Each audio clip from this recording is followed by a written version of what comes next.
This is Nick Peterson and Michelle Peterson for the final lab for programmable controls. And I'll let Michelle describe the first half of this. Okay, so starting over here, we have our extend button over here. And then this is gonna be the retract button. Next, we're moving on to the sensor. So when this activates, it's gonna turn on a light over here. And then that'll stay on until the system resets. Moving on, we have our on light. So once we start the program, this will stay on for the entirety of it. And in the event that anything goes wrong, we have our e-stop warning light right here, and that'll flash. All right, so taking it to the power side, we got 24 volt, 3.8 amps. The hot is our yellow cables you see flying around everywhere.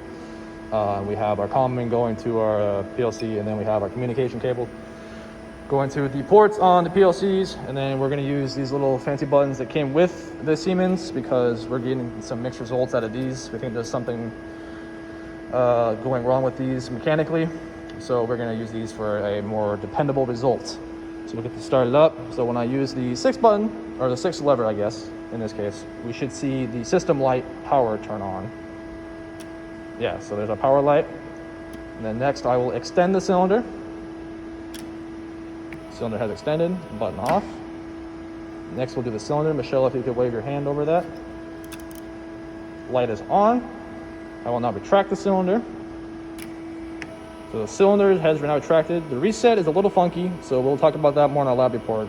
But if you do the cylinder head twice in a row, the system does reset. So we have a reset now. So we got to come back over here, and we got to turn the system back on. So system's back on now. And then, now I'll demonstrate our e-stop. So I'll do the cylinder head, and then I will flip the switch for our e-stop. And then e-stop. And then our e-stop light is now flashing over here. And then once you start it and stop it, it will go back through again, like such. And that is our final lab.